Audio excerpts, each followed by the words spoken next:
Good evening.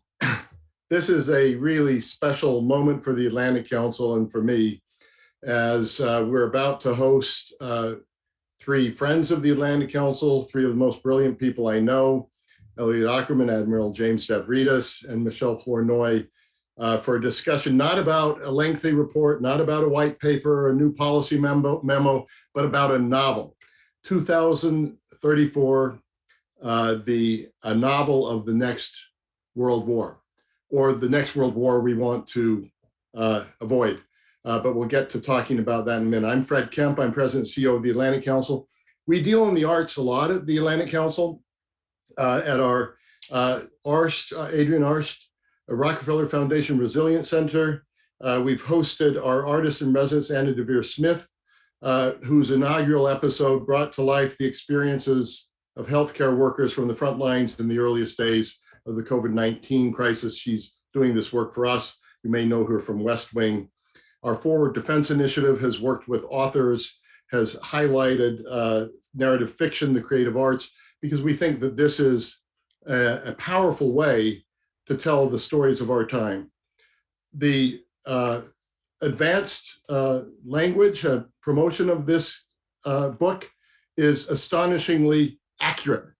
A disturbingly plausible work of speculative fiction, co-authored by an award-winning novelist and decorated Marine veteran, and the former commander of NATO, a legendary admiral who spent much of his career strategically outmaneuvering America's most tenacious adversaries. Publishers Weekly says those seeking a realistic look at how future World War might play out will be rewarded. Kirkus calls it a frightening look at how a major power showdown might race out of control, but I like Wired the best. Consider this another vaccine against disaster. So read it and get vaccinated is what I say. Elliot Ackerman is one of my favorite authors, often drawing from his own experiences as a decorated Marine veteran, having received his Silver Star, the Bronze Star for Valor, and the Purple Heart for his distinguished service during 5 tours in Iraq and Afghanistan. Admiral Stavridis, Jim Stavridis, is a dear friend for many years, among the United States' most respected military officers, also an author I admire greatly, and he's held numerous commands throughout his 4-decade naval career, including, as I said, Supreme Allied Commander Europe, Commander U.S. Southern Command. Oh, and by the way, he's a board member of the Atlantic Council and is the recipient of the Atlantic Council's 2011 Distinguished Military Leadership Award, our highest award for military leadership. Moderating this remarkable duo is Michelle Flournoy, Undersecretary of Defense for Policy under Barack Obama, coming back now as chair of CNAS, the Center for New American Security, managing director of West Exec Advisors, one of the most respected experts anywhere on defense issues, so she knows these issues well. All I can tell you is buy the book, read the book, and over to you, Michelle, for what I'm sure is going to be a remarkable conversation. Right. Thank you, Fred. And so wonderful to have both Elliot and Jim with us tonight. I want to start with the sort of origin story. How did you two actually come together to write a novel, and why this topic at this moment? Jim, do you want to start? Yeah, I'll take first crack at it. Thanks, Michelle. And thank you for taking the time to moderate this. Our friendship has gone on for a decade and more, and it is a pleasure to be with you and Fred Kemp, dear friend as well. This came about because I was not looking forward, I was looking back. I was looking back toward the Cold War and thinking about why did we not end up in a shooting war with the Soviet Union? And part of the answer lies in the literature of the Cold War. Books like Red Storm Rising, The Third World War by Sir John Hackett, The Bedford Incident, Failsafe, films like Dr. Strangelove. And then I began to look forward and think, where is the literature of the arguably current Cold War that we're in? We're certainly approaching one with China. And there really is a limited number of efforts in that regard. And so with that as preamble, I went to my editor at Penguin Press and said, look, I've written 9 works of nonfiction. I really want to be a novelist. And he said, Admiral, you're a great guy, but you're really not a novelist. But I know a novelist, and his name is Elliot Ackerman. And I'll let Elliot kind of pick up the tale from there if I could. Before I again, thanks so much to you, Michelle, for moderating, and thanks Fred and to everyone at the Atlantic Council. This is a great treat. But sure. So as Jim mentioned, we share this editor, a man named Scott Moyers, great editor at Penguin Press. But we've known one another for the better parts of a decade. We both have a connection through the Fletcher School, where I graduated, and where the Admiral came back and served as the dean for a number of years. And while he was dean, he invited me to be the writer in residence at the Fletcher School for a semester. And when he sent me a note of what my duties would be, one of the bullets was talk with the dean about books whenever he feels like it. So we'd spent many an afternoon kind of talking about the whole gamut of history, nonfiction, literature, books that we were both enjoying. And so I very much knew his sensibility as a reader. I knew his sensibility as a writer from reading his books as well. So when our shared editor, Scott, mentioned this idea and said, do you think you would want to ever collaborate with Jim on this? I was, I thought it was just a natural fit. So we talked about the book. We immediately had a shared vision for what this could be, a book that's character driven, that is lean. We had no ambitions to create an impenetrable door stopper. And after that, we said, well, let's get to it. Let's see if we can write the first chapter. And we outlined the first chapter, went back and forth with that. And, the rest was history. Well, it was obviously meant to be. It's a really terrific piece of work. And one of the striking things is how much, just an astonishing way, how much it resonates with what is actually unfolding today. As we speak, we have Secretary of State Tony Blinken and National Security Advisor Jake Sullivan about to meet with their Chinese counterparts up in Alaska. And it really an attempt to try to avoid the Cold War that Jim mentioned, but to kind of set the table for a relationship and manage the challenges to avoid the very future that you're talking about in this novel. So let me come to the real world for a minute and ask you, based on all the insights you gained from writing the story and playing out the scenario, come back to today. What do we need to do here and now, both at home and in our relationship with the Chinese to avoid the 2034 scenario? Well, you've hit the nail on the head in terms of the purpose of the book, Michelle. It really is, as Fred said, a cautionary tale. And the idea is, just as during the Cold War with the Soviet Union, we could imagine how terrible it would be and avoid it. Here the idea is, imagine how bad this would be if we managed to effectively sleepwalk into a war, a la Europe 1914. So how do we reverse engineer it back to the present, your question, and avoid it? I'll give you 3 things that I think make a lot of sense. One is have a plan. I give the Trump administration credit for recognizing the looming tower of the rise of China, but they never had a plan. It was always episodic, tactical. 1 minute President Xi is the best friend forever, BFF, down in Mar-a-Lago having a boozy dinner with the president. 3 months later, attack dogs go to Beijing, 40% tariffs on Chinese goods, a dagger pointed at the heart of Beijing. That's not going to work.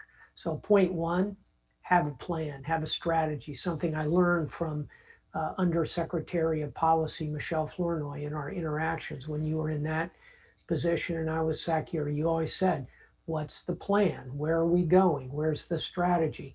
Number 2, decide where your red lines are. Confront where we must, but try and cooperate wherever we can. Look, we're never going to cede the South China Sea, a vast body of water the size of the Caribbean and the Gulf of Mexico combined, to China as territorial waters. It's a preposterous idea. Bad news, China's very serious about it. We better establish that that truly is a red line for us and understand where our other red lines are. So confront where we must. And then third and finally, Michelle, we ought to think coherently and strategically about cooperating wherever we can. We can cooperate on climate. We can cooperate on preparation for the next pandemic. You know, newsflash, there'll be another pandemic in 50 years, 100 years. Let's get ready now. We can cooperate on disaster relief, humanitarian operations. There's a great deal of ground to cooperate and build confidence. That would be my three-step plan with China. And I'm hopeful that's kind of the direction I feel like the Biden team is going. Great, thank you. So Elliot, part of the backdrop of this novel is what's happening in the United States of America. And it is playing out the scenario of an America that is truly, in decline. What are your thoughts about how we avoid that aspect of the scenario that you've laid out in this book?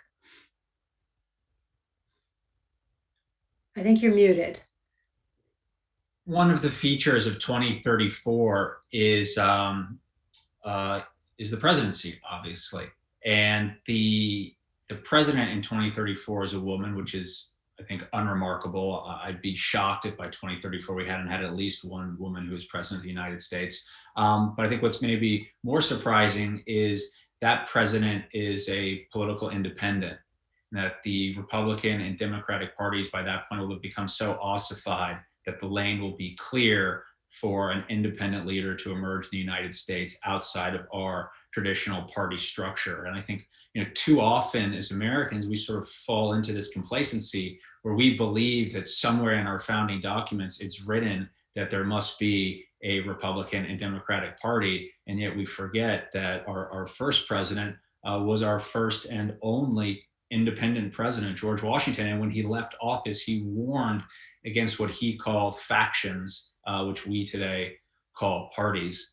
But that is in the novel more as a nod to the fact that as much as this is a book that is about the challenges that exist outside of America's shores, when those challenges arrive, we see how strong the United States is. And we see that in many respects it is lacking, and when put under stress, those fissures emerge. And so I think it should also serve as a wake-up call that if we continue to operate with some of the dysfunctional patterns we all know from the last 5, 10, even 20 years, there's going to be a price to pay. And I think that probably particularly resonates for me at least, coming off this last year pandemic.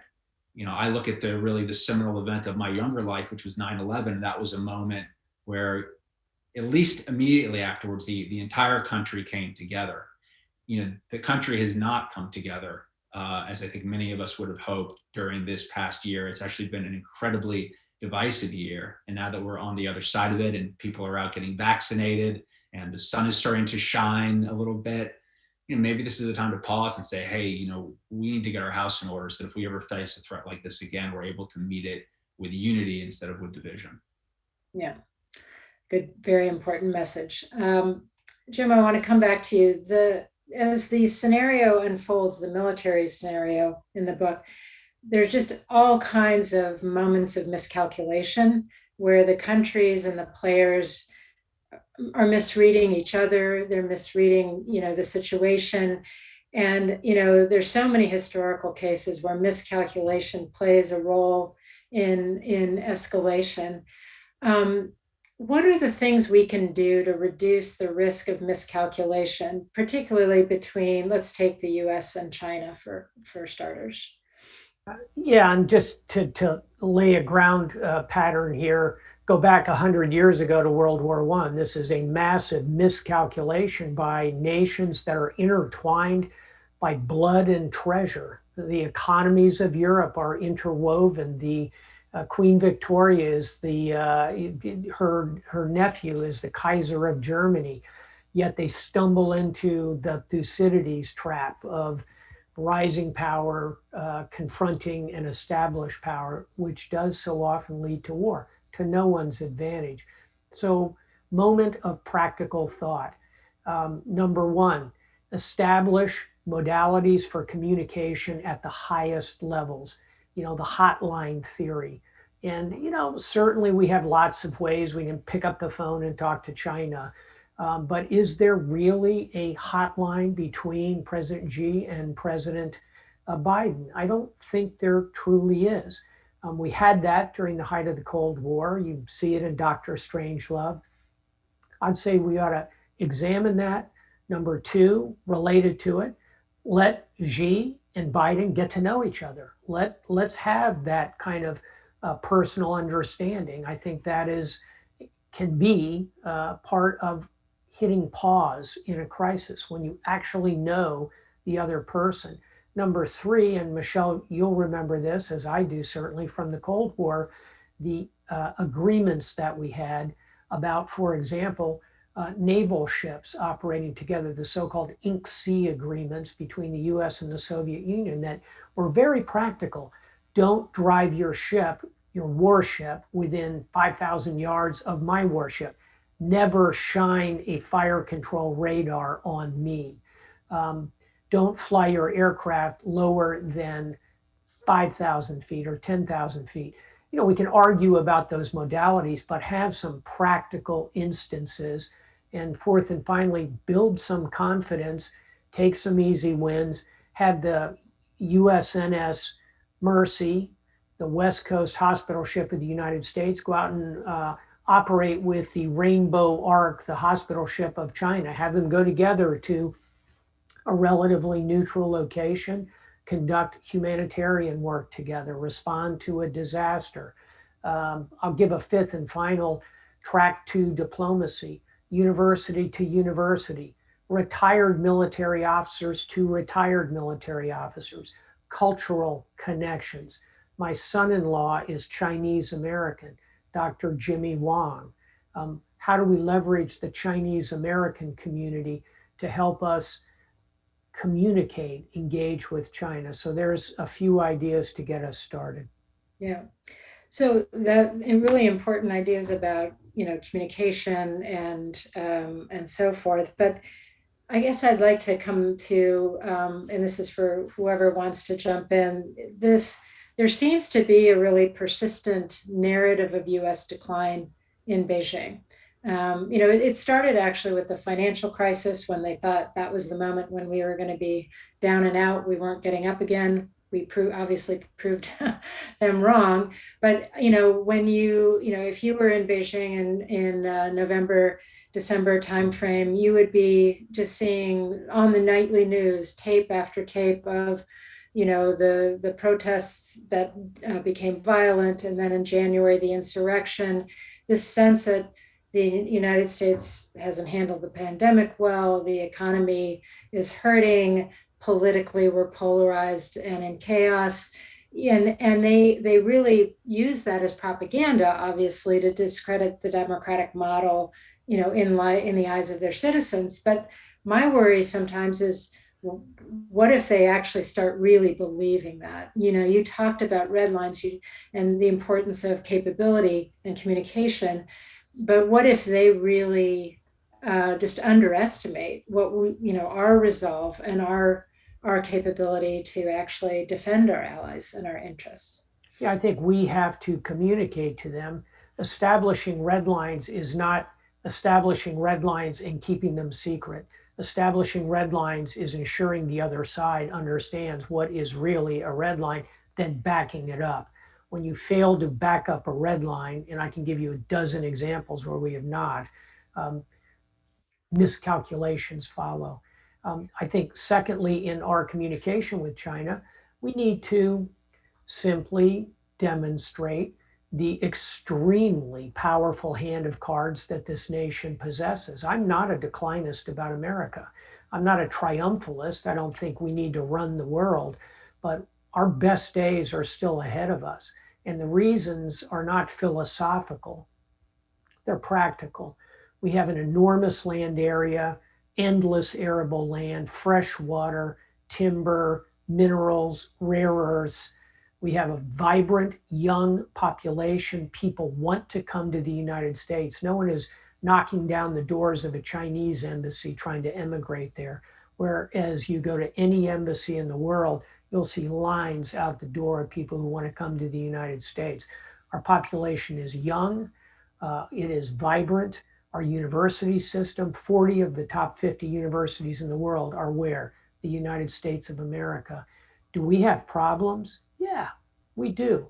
But I would take our hand of cards over China's. And the flip side of this is China is not 10 feet tall. They have the reverse demographics, many challenges with an aging population, a gender imbalance that is extreme, many more males than females. They have an environmental catastrophe throughout much of the country that will have to be remediated. They have no significant allies in the world other than a junior partner in the form of Russia, which will ultimately be dominated by China. There are many reasons that I would say the United States still has a fair amount of distance on our meter. And again, let's not forget, in terms of this democracies versus authoritarian countries, democracy as we know it today is only 200 years old, 250 years old. You know, I'm Greek. We can go back and argue about whether the Athenians had democracy. You go to Iceland, they'll tell you, well, we had a parliament 1,000 years ago. In the context of what democracy is today, it's 250 years old. It goes to the Enlightenment in Europe. It's young. Yeah. It might be fragile, but I wouldn't bet against it. Yeah, it's a great point. And I think it's why a lot of people say that our China strategy should actually start with first, investing in the drivers of our own economic and competitiveness, investing in our own strengths as a foundation, and then also investing in our fellow democracies and our allies. Elliot, I wanted to turn to you. You've, written many novels covering a variety of kind of real world topics. How do you, as you were writing this, how do you get inside the head, credibly get inside the head of, a Chinese commander or an Iranian or, what have you? I mean, how do you transport yourself into the mindset of actors that you're writing about who are coming with a different culture, different history, different strategic calculus? I would just add to this sort of what the conversation was before too, just about the narrative in China. Before I get to the specific point out these characters, was the writer George Saunders recently, when looking at the events of the last year, said that what he saw this last year was a failure in American storytelling and the stories that we're telling ourselves about this country. And I would offer that if China is telling themselves the story that America is in decline, and now is the time for us to make a move against the United States, and that our superiority will mean that move leads to a beneficial outcome for China. One of the things we dealt with in the book was this idea of it frequently doesn't pay to start wars. And this novel is about a war that the United States and the Chinese begin. But if we look back at the last 100 years, which I think we could all say were an American century, we'd say that was a century that was forged out of two world wars, the first and the second, and we were the beneficiaries of those wars. However, those were wars that we did not start, but the United States certainly finished. So it seems obvious that it's much better to end a war than to be the one who starts it. And one of the things we dealt with in the book, and I think in storytelling in general, is if you pick up this book, obviously it's a war about started by the United States and China. So one would be led to believe that the winner of that war will be either the United States and China. And without spoiling the book, I will offer anyone interested in reading it, it is neither the United States nor China who wins this war. It is some other party who is really the beneficiary of the conflict. So a little twist there in the end, but specifically to what you were asking, Michelle, about how do you get into the heads of these characters?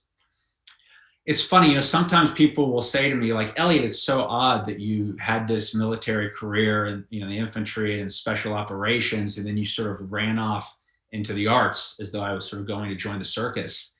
And first thing I'll say to people is listening as well, that's odd because the people in my life who've known me the longest when I was, a shaggy haired skateboarder will still say, God, it's so strange to us that you ever wound up in the Marine Corps. But in all seriousness, I'd say, it's actually not that odd. If you think about it, I am a military man. I spent my younger life serving in our forever wars. And any military commander will tell you, you spend a great deal of time thinking about your adversary. Who is this person? Who are these Russian naval officers I've been pitted against? Who are these Al-Qaeda fighters who I'm in a shadow dance with in the desert, kind of dodging their IEDs and trying to catch them? You spend a lot of your time thinking about that. Inevitably, if you start thinking about them long enough, first of all, they will come to define you. And second of all, you'll start to appreciate and admire them in certain ways and not want to really let them go. So when it comes to writing, a character in the book like Qasim Farshad, who you meet early on, who's a brigadier general in the Iranian Quds Force, named after his godfather, Qasim Soleimani. And his backstory was his father was killed subverting an assassination attempt on Soleimani very early in Soleimani's career. It's not hard for me to imagine him at all, right? Because he's a veteran of our forever wars. He's me in 2034 had I stayed in the military and been an Iranian. Boom, that's my access point to that character. And one of the great joys of writing this book with someone like Jim was getting to do that, the two of us. Talk about a character like Lin Bao, the military attaché when you meet him to the United States, who's a Chinese admiral. And so what are the access points for Lin Bao? And, I will say there's a scene where Lin Bao is commuting into work in a carpool, and he's feeling very dehumanized by that experience, wedged in with all of his compatriots. And I'll say that was a scene I identified with, but there are other scenes that Jim identified with. And so that's the joy of the book, is imagining these characters and then giving them the time in the book to step on the stage and make their case as though they're making it before God to you, the reader, about who they are, what they're about, and why they see these events from their perspective. So that's why I love doing what I do. Wonderful. So I'm going to start weaving in some questions from our audience. We had a question from Dr. Harlan Ullman, a longtime friend of the Atlantic Council and many of us, who said he has about 300 questions about your stirring novel, but he wanted specifically to ask about how the US and the US Navy was able to overcome China's extraordinary cyber and electronic capacity, beyond his words, dumb F-18s. But let me broaden the question a bit. What insights are we supposed to draw, Admiral Stavridis, from this novel and this scenario for the kinds of technology investments we need to make to keep the US military's edge in the face of a rising China? Yeah, first, Harlan Ullman, great friend, personal friend, but also a fellow Fletcher graduate, the prevailing linkage between Elliot and I. Great to have a question from him. I would say that in my mind, and certainly Michelle, you are as qualified as anybody on this call to opine on this, I would say there's a triad of technologies that are going to be crucial if we are going to prepare and have a credible deterrent against the rise of China as we see it in the military sphere. One, quite obviously, is cyber security, offensive cyber as we develop regimes of deterrence. And all of that, by the way, we may work all that out perfectly in the next 5 to 7 years. And guess what happens then? Quantum computing. So we see a complete flip in the technology that I don't think we really have a good handle yet on how it'll change. But broadly, point one, cyber security, quantum, artificial intelligence, that package. Point two, I think it will be unmanned vehicles. And that's just a convenient label for everything from satellites in outer space to low Earth orbit, to drones as they're popularly known, to surface ships, land vehicles, vehicles that go under the earth and to the depths of the sea. So unmanned, I think, is coming and coming rapidly, because the high cost element and high risk element in any weapon system is the person. Take them out, you change the calculus. And third and finally, in my triad, I'd say it's special forces. The kind of Marine raiders that Elliot's service experience represents, operating inside not just the second island chain, but the first island chain in the potential battle with China, who, as Marine Commandant Dave Berger, who I think is one of the great forward thinkers we've got wearing a uniform today, is thinking about getting Marines back on ships, out of the land, out of the forever wars, and making them armed, ready, dangerous, with an attitude, operating behind, in this case, the maritime enemy lines. Those artificial islands start to look like juicy targets, for example. So I think that's the triad of capability. And I'll close on this by saying the novel is not about, the specifics of the technology. Was that a sixth generation fighter or a brand new quantum computing? It's symbolically rendered in order to convey the point that we need to not become overly dependent on technology, have a plan B, because that technology could go away. Right. Thank you. So this next question is for you, Elliot. Hans Benedijk, another wonderful friend of the show, wants to explore the character of the National Security Advisor, Wise Carver. He says he displays hubris and underestimates the Chinese responses. He feels the need to be tough. He may even have a personal grudge against China. He rejects peace overtures. What is your message? What's the message behind the Wise Carver character? Sure. Thanks for that question. Thanks, Hans. First, I don't know if there's ever a message, but I can certainly talk about what what we were thinking about when we created Wise Carver. First of all, I think his name sort of says it all, and that name is a little bit tongue in cheek. He is not that wise, but he is certainly a carver in terms of what he's doing in the world. But I think what he shows in the book is that you can never really underestimate the human capacity for just almost irrational malevolence. That sometimes there are going to be those people who are not behaving according to their best natures. Wise Carver does have a somewhat complex backstory. He actually lost a child during the pandemic. So he has channeled that into some deep-seated hawkishness that doesn't seem to be serving really, maybe only a sort of malevolent view of what US national interests are.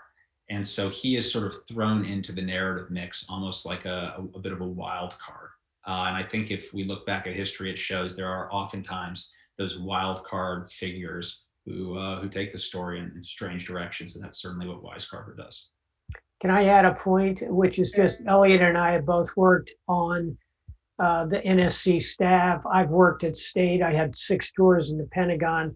And so often I met the Wise Carvers, the kind of iron colonels, iron majors, who just had an attitude about what had to happen. And once they get focused on a path, nothing can intrude. And there's a marvelous scene in the book, not to give too much away, where one of the more heroic characters is trying desperately to get some information to the president, and they end up in a scrum outside the White House, outside the Oval Office. I've seen that. Plenty of others have as well. Big doors swing on small hinges. People are placed in these jobs, in these buildings, can have massive, massive consequence. I will also point out that as a Navy officer with my fellow naval officer, Marine Corps Captain Elliot Ackerman, Wise Carver is a graduate of what? I didn't go Navy. Notice that. Notice that. You can put that in. So, the fact that you all did not do this as an Atlantic Council report or a policy paper, but you chose to write this as a novel speaks to the fact that you're obviously trying to reach a wider audience, what is the conversation that you want to spark in this country? What are the key issues that this book puts on the table that you think we should be focusing on now to avoid a 2034 scenario? What a great question. I will say, someone asked me the other day, if you could force one person to read your book, what would it be? And the answer to that is easy. It's President Xi. I desperately want him to read the book. And what I really want is just a picture of him holding the book, because then I could sell like 100 million copies in China. In seriousness, your question is the right one.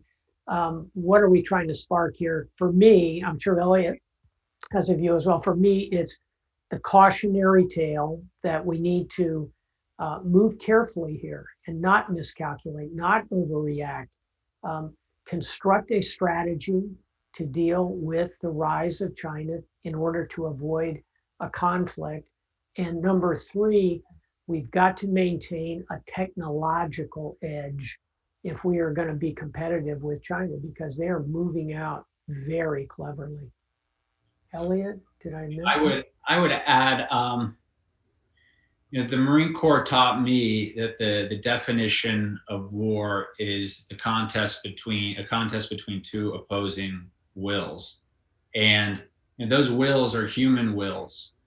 So, as much as there obviously has to be, all these works of nonfiction, all these white papers, all of that is deeply, deeply thought out, I think it's also important that we do this work of imagining all of that overlaid on the human will and individuals and what it would look like. And the thing that a novel does for me is that it sticks with me a long time after I read the last page. And I hope that what this book will do is, you'll not only see, the technology and the geopolitics of it, but that there will be characters like Wise Carver and Farshad and, fourth generation Marine fighter pilot Chris Wedge Mitchell, who will sort of just stick with you and rattle around in your head while maybe simultaneously you're reading the more technocratic papers that are focused on the Chinese issue as well. Yeah, if I could, I'd just add that, why a novel? You're not in the straitjacket of nonfiction. You don't have to footnote everything. Nothing has to be proven definitively. You can really splash some canvas, splash some paint around the canvas. And secondly, Elliot's point, think about the best book you ever read. I'd encourage everybody to stop for a minute. What's your favorite book? In most cases, it'll be a novel. And it will be a book that you can't remember all the details of times and places and outcomes, but you remember the characters. For me, it's The Old Man and the Sea. I can't remember all the details, but it's Santiago the fisherman, his courage, his determination, his resilience, his mentorship of the next generation. It's the characters. So I would hope the conversation is about all the things we just talked about, but also life is good. And let's make sure we get to continue. And when we put down the book and look out the window, we say to ourselves, we need to avoid that world. How do we do that? Well, we have some great additional questions from the audience, but I'm conscious of the fact that we're coming to the end of the hour. I'm looking forward to reading my copy and or to finishing it, I should say. But I really want to thank you both first for writing the book and for getting us all to think deeply about these issues. I wish you great success as you continue your book tour. And thanks to Fred and the Atlantic Council and the whole team for hosting us. Over to you, Fred. Michelle, thank you so much for that. And Elliot and Jim, Admiral Stavridis, thank you as much. So we're going to work, Admiral Stavridis, on this notion of a photograph of the book with Xi Jinping. We're going to work on that. But look, if that can't be achieved, I really would suggest you get this translated into Mandarin. Yeah. It's amazing how something like this can catch fire. And I'm not sure there's, from what I've read so far, I haven't read the whole thing, I'm not sure there's anything to keep it out of the Chinese mainstream. I think it could actually get, yeah. And so I think we could all learn from it, and maybe we even help you with that a little bit. I love the fact that you talked about characters rattling in your head, Elliot. Gosh, that's what I remember about all the best books that I've read. And thank you for splashing your paint on the canvas, because this is a canvas everyone should buy and should read. I'll sign off at that point. At this point, thanking everyone for joining us. On Monday, we're going to have an Atlantic Council front page event with Senator Dan Sullivan, and we'll be talking about the meetings in Alaska on China, and what's the future from the Senate's point of view of where we go with China in terms of foreign policy. So thanks very much for joining us. Michelle, Elliot, Jim, Admiral, it's just wonderful to have you with us. And this could have gone on another hour. We would have sold a few more books, but we'll do this another time. Thanks so much. Thanks, everybody. Yeah.